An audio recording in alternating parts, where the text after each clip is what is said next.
somebody has to be the decision maker, and it's not the factory, it's you. So essentially, you are taking on the role as the fashion designer.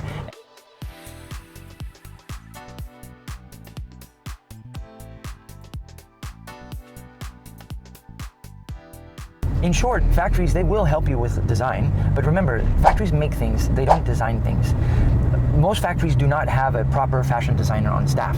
So what exactly is a fashion designer? A fashion designer is somebody who's constantly following the trends around the world, whether it's color trends, style trends, fit trends. They're very good at doing fashion illustrations, they're very good at doing flat sketches, and they're very good at doing mood boards, right? That's the proper fashion design discipline. And the factories, they don't have those people on staff.